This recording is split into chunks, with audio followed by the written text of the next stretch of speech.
So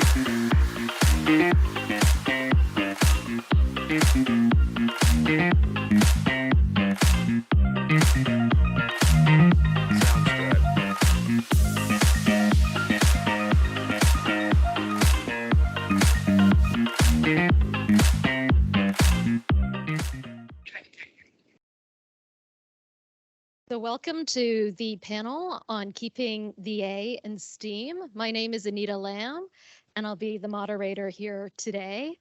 While I'm a criminologist by training, I have been serving as the Associate Dean Teaching and Learning in the Faculty of Liberal Arts and Professional Studies at York University since 2020. And as you can tell, since 2020. So navigating the COVID-19 pandemic in such a large and diverse liberal arts faculty has made two things abundantly clear to me. One, clever pivoting alone was never going to be a good long-term strategy for future-proofing or transforming higher education. Two, there remains a pressing need to meaningfully incorporate work-integrated learning into our existing curriculum so that our students can boost their career confidence and they can leave their programs with career-relevant skills. As we're helping our students prepare for these different career trajectories, I'm also mindful that this is a generation that will be called upon to address today's local and global issues. As such, we will ultimately need a workforce that can understand, assess, and synthesize materials and evidence from multiple sources of data, including different lived experiences, knowledges, and various areas of expertise. And so arts and humanities students are well positioned to do this kind of work. They are capable and equipped to solve real-life problems with creativity and critical thinking skills, and also to articulate their ideas in multiple communication formats. So if we believe that arts and humanities students bring a lot to the table, what would it mean to keep the A in STEAM?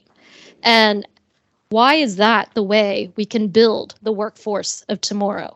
So to help us answer some of these questions, I'm going to introduce our panel of experts now, starting with Dr. Carolyn Veldstra. I'm afraid you're going to have to awkwardly wave.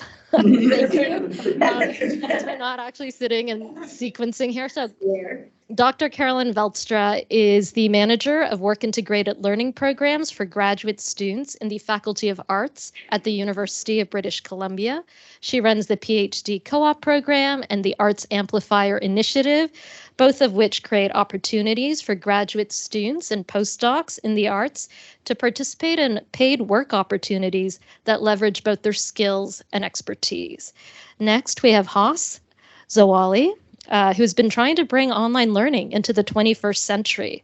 In addition to acting as a guest lecturer and consultant at Stanford University, he is also the president of Tech Adaptica, a company that has been trying to bring the metaverse to higher education. Dr. Joel Krupa is the Chief Administrative Officer of Agents of Discovery, which is a digital education technology platform that enables instructors to transform their educational content into augmented reality games.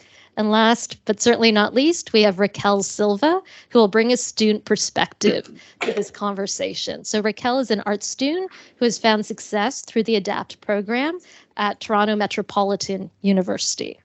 So I've introduced our panel, and time permitting, we would love to hear from you with your questions at the end.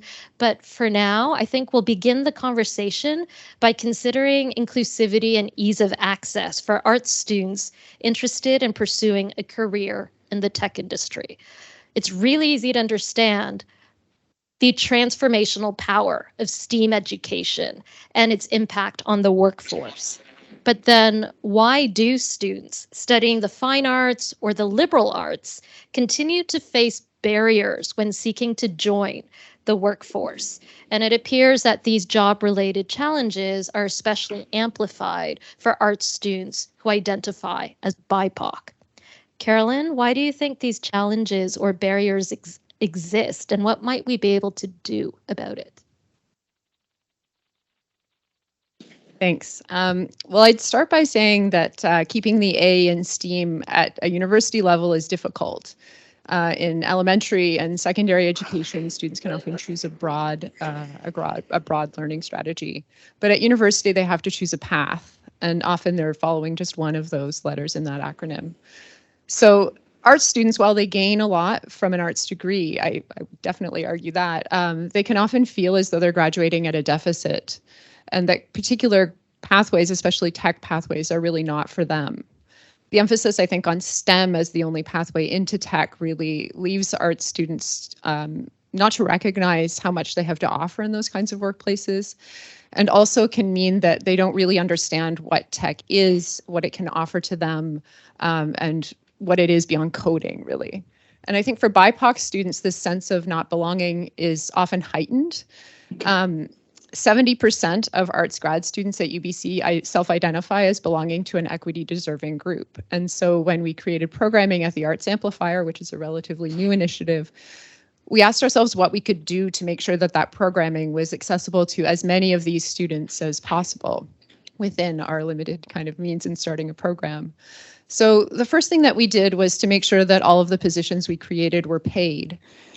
Paying students at a living wage is often key to enabling their participation, and it also teaches them to value their expertise. This is really key, I think, as well. The second thing we did was to focus on creating lower barrier, flexible, short-term opportunities rather than focusing on a traditional internship model. And the third thing we did was to attempt to identify and address cultural or knowledge barriers that exist that prevent people from going into particular lines of work. So we, instead of offering just job descriptions, we created info sessions where students could ask questions of a potential employer. They could meet the people they'd be working with. They could see what the workplace was like a little bit before applying to a position. So those are just some of the things that we've done at the Arts Amplifier, and I think I'll leave it there in the interest of hearing from some of my fellow panelists on this question. Thanks. I'll jump in on that one. Hope everyone can hear me. So yeah, my name's Joel. I help run Agents of Discovery, so I'm obviously coming from the industry perspective. Lots of interesting things that Caroline just shared, but one thing I'd really pick up on is I think a fundamental misconception among students especially is that tech careers are only for STEM folks. When in reality, I actually went through our data on our last sort of 15, 16 co-op hires dating back a couple of years. And I noticed at least 75% came from groups who would be historically underrepresented in tech. And at least 25 to 50%, I think, came from groups. So the point being that in addition to having a lot of co-ops from DEI type related backgrounds, we also hired a lot of art students because we have all sorts of roles, social media, sales, marketing, finance, HR, etc., that are really well suited to their backgrounds. So I just would like to, I guess, identify right up front that from the industry perspective, there's a lot of non-STEM roles available in sort of seemingly STEM-centric organizations. Raquel, I know you have things to say. Yeah, a little bit just on that. I guess hearing about all this is really good, but in universities, the main issue is that art students, at least for my fine arts background, we don't learn about how tech is important, how it's important to help us in the field. And I think the main thing to change moving forward is to get that information to students. And it's important to learn this before they graduate, so moving forward, they don't feel like they have that depth going into the field. I think it's an important point. That's why I gave her the mic, because I knew that she had more important and interesting things to say than me. So check this out. In 1979, in one of the magazines called Scientific USA, there's a scientist who actually rated how much energy would be spent by different animals to travel 100 miles. Okay? Turns out the animal that is the most efficient traveling 100 miles was the concord. You know, that bird, you know. Humans are actually right in the middle. Walking 100 miles will, you know, make you consume a lot of energy, you know, and probably some blisters, etc. But check this out. He also did the study with a human with a bike. All of a sudden, the human with the bike is way more efficient than a Concorde traveling 100 miles. That's what technology is. Technology is the bike. It amplifies the capacity of the human condition. And for art students not really being taught that, I think is a massive, massive gap in the system.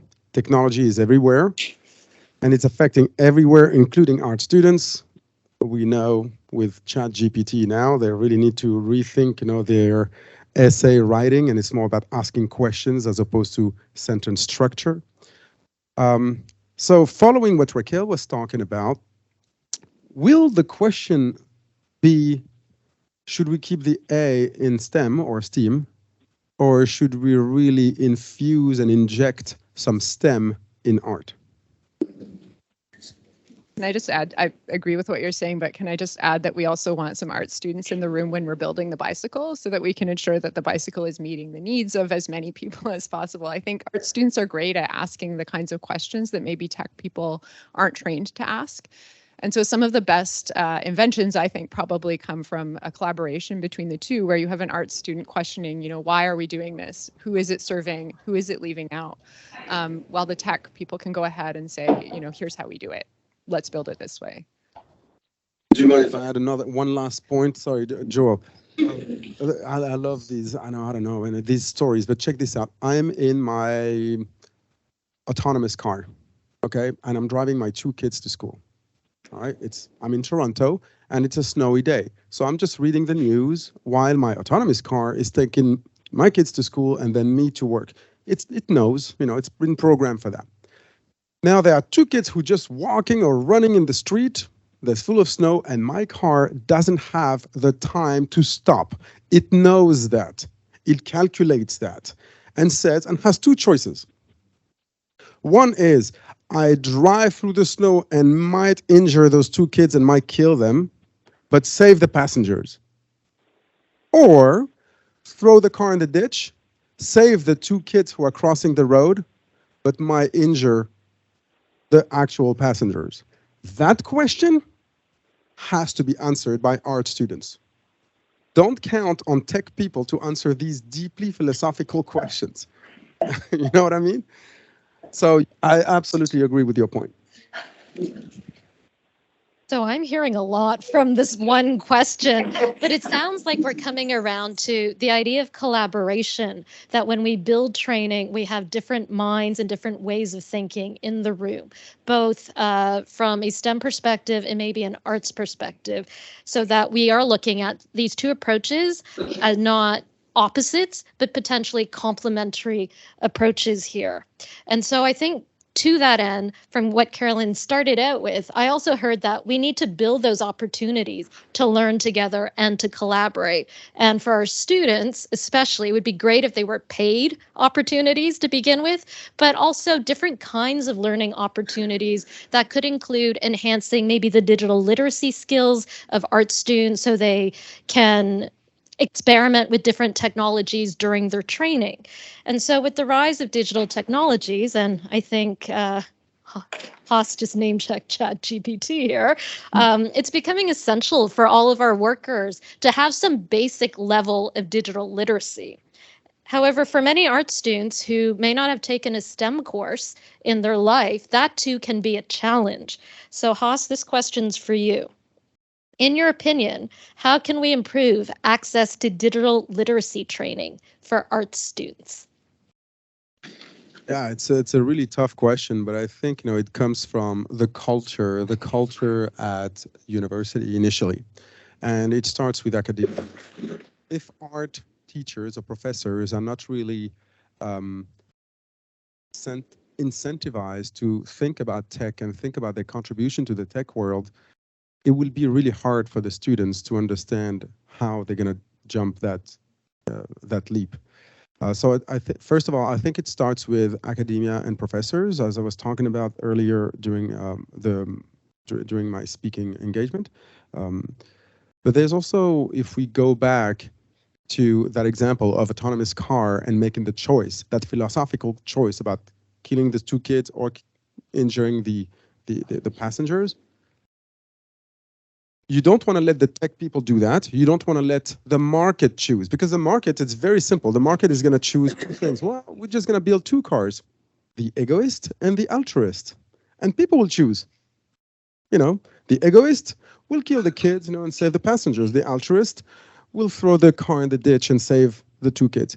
So this is where I think it's very interesting to witness that in Silicon Valley, we have companies like Google hiring philosophers. Do you remember, when we were, when we were in university, Raquel, you're still in there, I think. But we always had that friend who had a cape. And I'm like, what are you doing with your cape now? And he's like, oh, I want to be a philosopher. And we're all making fun of him or her, Well, guess what? They are more likely to find a job at Google than a regular average programmer. I think the tech industry is starting to understand the importance of art students. I don't know, and this is really me who doesn't know if the art world understand what they can bring to the tech world.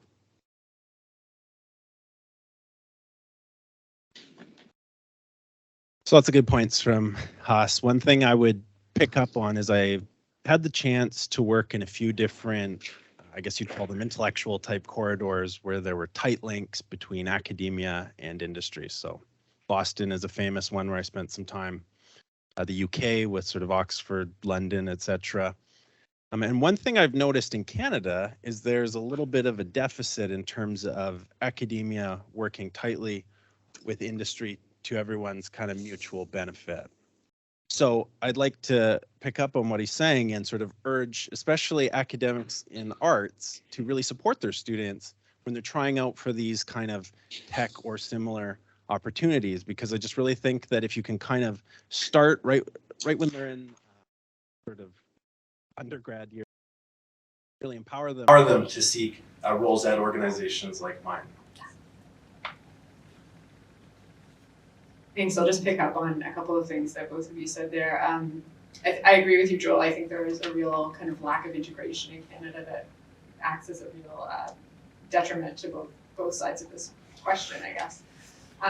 One of the things that I think is an interesting way forward is to look at integrating more work-integrated learning into classrooms themselves, and especially arts classrooms. It's a challenge to do, especially because it involves remaking course descriptions and approaching courses in different ways. But it can be one of the more accessible ways into work-integrated learning, because if you're talking about university students, only a small percentage of university students go into a co-op program.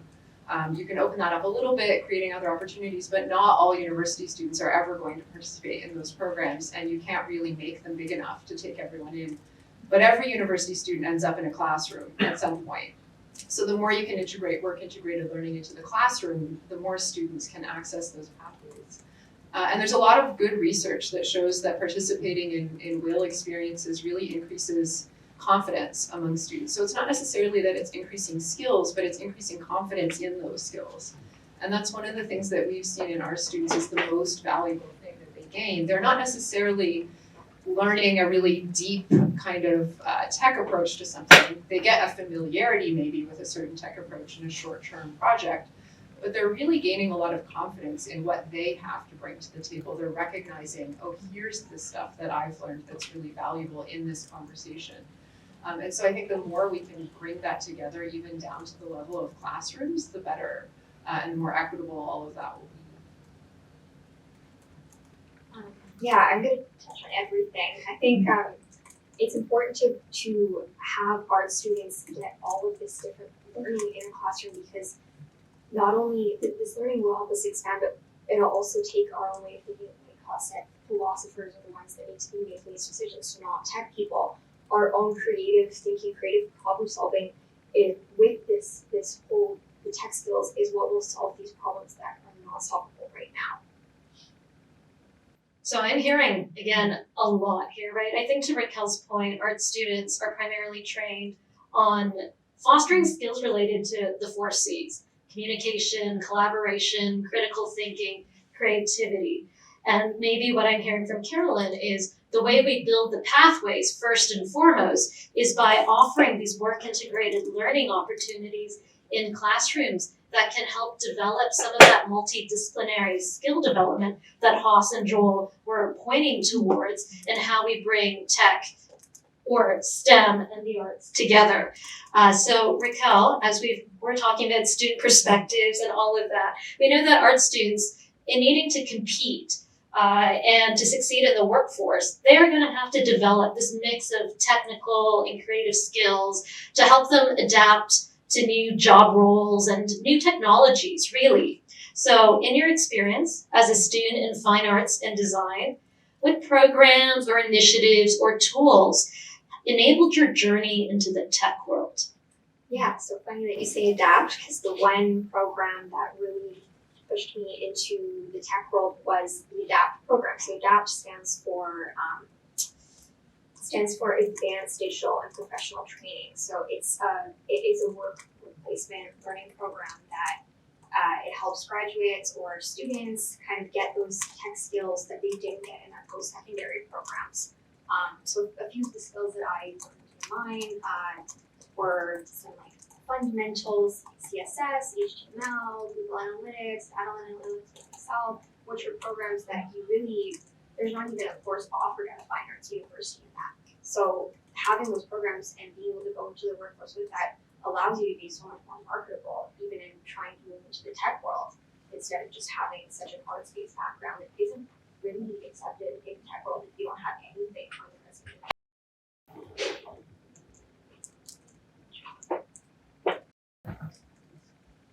So really good points. And the only thing I'd add, I'll be very brief, is sometimes it doesn't take much to really kind of stand out or to really make a difference if you're trying to move from, say, arts to something a little bit more STEM focused. Sometimes I've actually hired a student because they'll have, say, taken one course in statistics or one course in digital citizenship or something computer science related, even if it's introductory and doesn't require any technical skills. So to your point, I would just add that sometimes the difference isn't that much. It might be just literally taking one elective course or something. So if you wonder, what art students can do for tech companies or the tech sector in general, so I need to explain a little bit how the tech industry, what is the tech industry powered by? The tech industry is powered by money, like a lot of things, but it also powered now until very, very recently, where there's a massive shift, it is powered by dopamine, especially not robotics, but especially apps and anything related to, the internet. It's a dopamine loop. Dopamine, for those who don't know it, it's a hormone that basically, it's not the reward hormone, it's the expected reward hormone. So it's basically the carrot. You want the carrot, your dopamine goes up. You get the carrot, the dopamine goes down. So we show you another carrot, the dopamine goes up. And we keep you on our platform no matter what, no matter what the cost is, and even your health. Facebook, Instagram, TikTok, we all know it. And this is the tech as we know it until now. That was nasty. And I think the world has understood that 10 years ago, when they introduced social media, which is a huge part of tech, everybody, people like in art and adults usually said, I don't want to have anything to do with social media. I don't want to use it. I don't want to pay for it. Leave me alone with it. What happened? What happened is that Facebook took over the world, bought Instagram, TikTok is here to, and now nerds are controlling the planet with this big flag called dopamine. And it doesn't really matter what kind of pictures we show you, whether it's pictures of cats or meaningless stuff, but it's certainly not education. It's certainly doesn't bring any value to it. There's very little value. Well, knowing that, now it's changing. Now it's changing because the crown jewel is not dopamine anymore. It's meaning. It's really meaning. And ChatGPT is exactly that. When you took a look at ChatGPT, it doesn't care about your dopamine. It just brings so much value to you, to anyone, that you will use it. And it's not powered by dopamine, it's powered by bringing a lot of value to me. Art students need to really jump on board and try to find out their place in that world. So for instance, for us who build the metaverse for education, like right now, we got like a pretty large contract on building the metaverse for early childhood in language learning. So it's basically a contract to build the metaverse for kids for 2 to 5 years old. That's a dangerous, slippery slope there, you know? What are we gonna do? Okay, so we work on it. If you let tech people do it, they will charge and just pump the hell out of the dopamine loop out of this thing. What's next? We're gonna see basically very meaningless activities in that metaverse, and we will have a lot of users. But it's not what we wanted to do. We went outside of our comfort zone, get art students, and try to figure out what can they bring into the metaverse that actually brings value, no matter how long they stay, and no matter how long the students stay. But what is the value? Can we measure their progress? It doesn't really matter how long they stay. That kind of approach, and the tech industry is changing very, very slowly about that approach, because the market doesn't really reward you for value. It rewards you for attention. You know, you are the product. And I can see a lot of changes happening, but it's still very, very gradual. And unfortunately, if you let that dopamine-led apps control the tech industry, we are heading to the wall. I mean, like, we know. I mean, I'm not going to explain that to you. You know, half of you are already on their phone on TikTok right now, which is scary. Put this phone down. Just a quick comment on Joel's point. You may only need one course to stand out, but you have to convince the art students that they only need one course to stand out. That's where the issue lies. This panel has wide-ranging response. So Haas, thank you for reminding us that the internet, parts of it, are powered by cat memes, and for the addictive potential of apps and social media platforms. But I am curious, because I think in our earlier conversation, we did say that art students ask certain critical questions, like why? And maybe to Haas' point about this dopamine feedback loop and value, why? What do we want? What are the values? Why do we have these things? And I think that's an important and critical question to ask in a complementary way when STEM students tend to favor asking questions of how. So if we could converge sort of the training of art students to pay attention to form with what STEM students are good at, which is paying attention to function, we might be able to design things for value in meaningful ways. So Joel, I'm going to do a bit of a quick turn to a different way where we're going to talk about hiring and onboarding practices, because as Raquel said, we need to convince the art students that they are valued and will be valuable members in the tech industry. So as a leader in championing career pathways for both art students and BIPOC students, can you share with us some examples of impactful hiring and onboarding practices or initiatives that can help bring art students from diverse backgrounds into the tech industry? Okay, yeah, interesting question. So in terms of case studies, there would be several that come to mind. But one thing we've really made an effort to do, and you know, even though there's sometimes no wage subsidies and other incentives available for hiring, we've tried to really incentivize hiring international students, because we've just found they bring a lot of value, a lot of interesting things to say. And so I guess in terms of a memorable type of anecdote, we had one individual apply, I believe he was from Syria, and you know, he didn't really have any experience. He didn't even really have any related tech experience, but I noticed exuberance and character and other traits would serve really well for the role that he had applied for. And so, long story short, he had all sorts of signals of those traits. And so he had no experience. I think he was only a first or a second year. Long story short, he ended up totally flourishing in this role, and ultimately ended up taking a role at a very large technology company that was probably very competitive to secure. And still sort of sits with us. helps us as needed, but has sort of parlayed his experience at Agents into something. I don't want to say bigger, but maybe physically bigger, however you want to describe bigger. So it's just one of many case studies, and we just found that by sort of, I guess, giving people a chance, even if they don't necessarily meet all the criteria, that's been a real differentiator in terms of promoting diversity.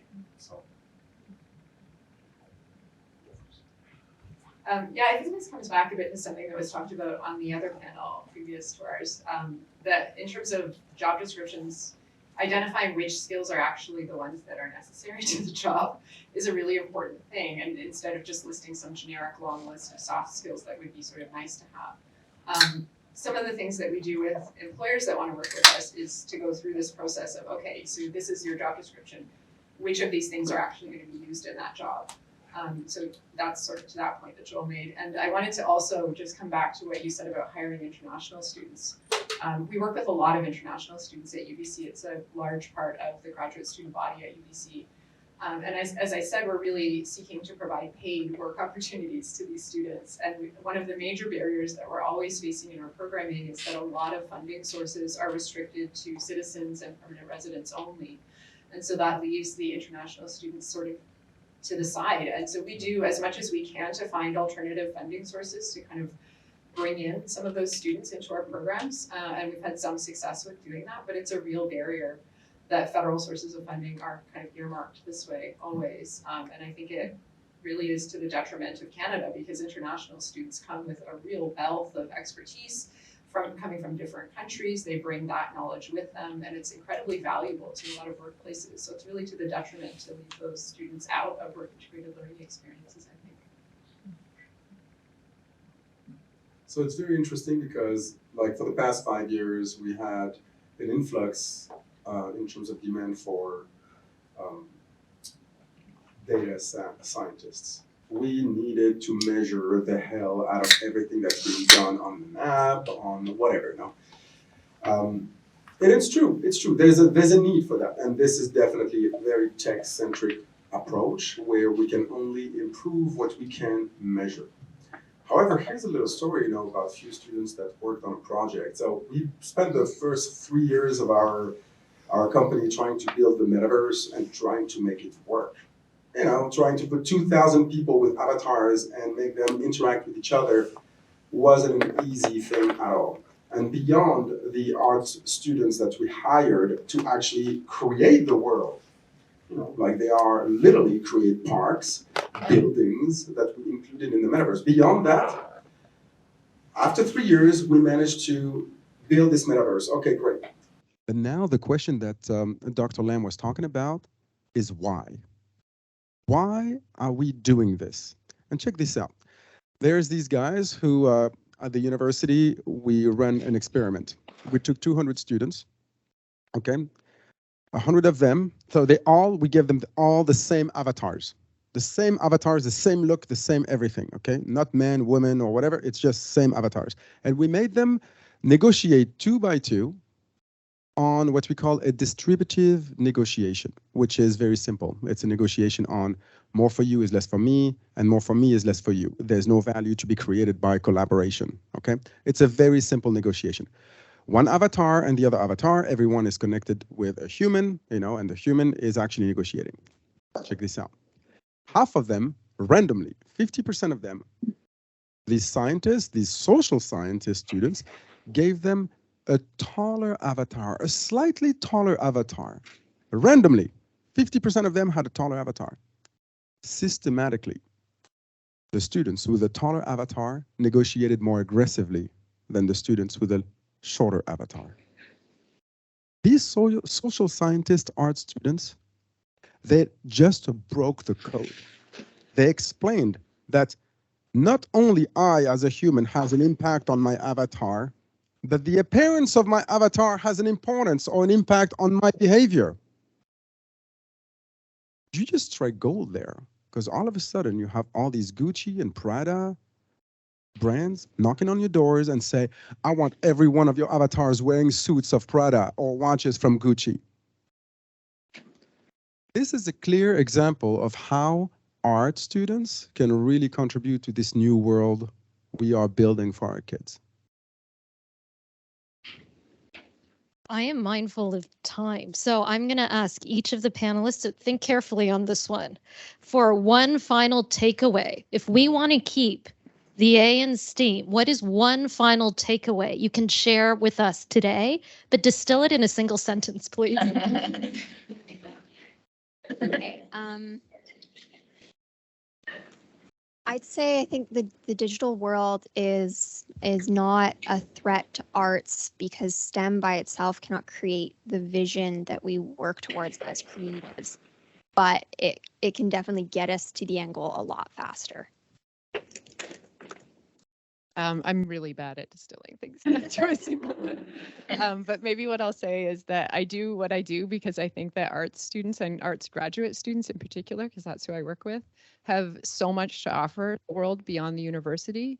And they can't always see that themselves. So I do what I do to kind of bring that knowledge out into the world. And I'd encourage anyone else to look into that population as well as one that's really worth tapping. They have so much critical knowledge about the world that can really shape some of the really what they call wicked problems that we're addressing as a society and as a globe today. So the world as it is today, it looks like this because people have thought it. People have literally thought about the way these chairs are going to look like, this room is going to be, these buildings, how they're going to be. In the future, if we let tech people design every aspect of the future, I can guarantee you that there will be big ethical problems. Art students can inject more ethics and restraint into the future of AI, metaverse, etc. Because they are more needed than ever. So it's not totally fair that I get to go last because I get the most time to think on the sentence. So, what I will say is that although there's certainly a lot more work to do, tech companies and tech-related companies already hire for STEAM, not STEM. And I think that's important, especially for the students in the. And because I was slightly better at time management, we have 3 minutes to take an audience question. If there's a burning question you had. So it's great to teach the art students and encourage them to learn their value. But I would like to go one step backward. A lot of, especially in Canada, we have a lot of immigrants, and a lot of students going into the university face a huge wall choosing the arts and sciences, and that's their family. The family who come from the backgrounds that they either need to be engineers, lawyers, and doctors. What are the programs that need to educate the families before educating the students? So thank you for the question. I'm just going to repeat your question so the people joining us virtually can hear. If I understood it correctly, it was many of our students entering university are maybe first-generation students or children of immigrant parents. As a child of immigrant parents, we have very narrow career pathway choices that are legitimate. For me, it was medical, doctor, lawyer, but as this lady mentioned, engineering, STEM choices are also good. So what programs or initiatives are in place for helping maybe educate the immigrant families of our students about the value of choosing an arts program? I don't know if anybody else here on the panel is an immigrant, but I was an immigrant 3 times in my life, from Africa to Europe, from Europe to another country, to Canada, to the US. And my parents, be a doctor or be a lawyer. Well, I just brought the bar much lower. I told them I wanted to be a drug dealer. And, they said, okay, just don't bring the cops. That's the bar. This isn't probably going to answer your question about specific programs, but I would argue that the more we can do as a sort of society to integrate the arts into these fields and to show that they're not 2 distinct kind of pathways, the more that will generate a kind of cultural knowledge that these are not dead-end sort of career pathways. And so I would say instead of offering a specific kind of program targeting immigrant parents, although that would be a really interesting part of like the immigration process or something, I'd argue that the more we can do sort of societally or culturally to really embrace the value of this kind of knowledge and way of thinking, that will go some way, at least in terms of addressing sort of some inborn stereotypes and prejudices that exist.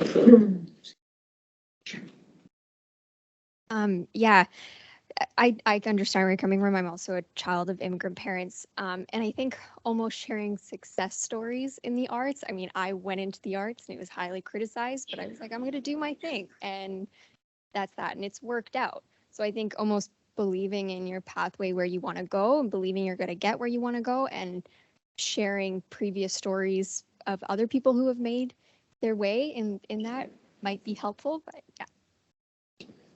So it comes back to confidence, which I think we were all here talking about how we can boost career confidence for our students. But I think it's also having the confidence to be courageous, to walk the own path that you want to choose because you know it's right for you.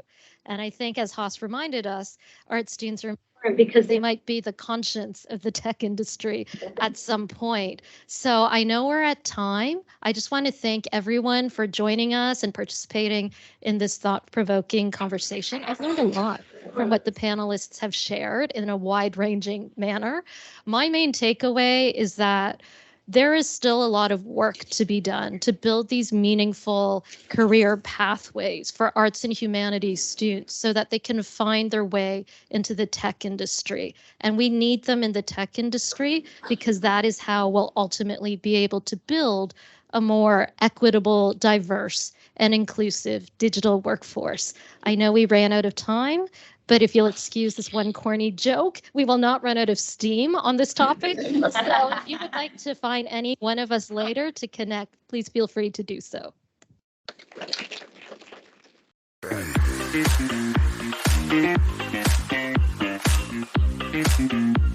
Right.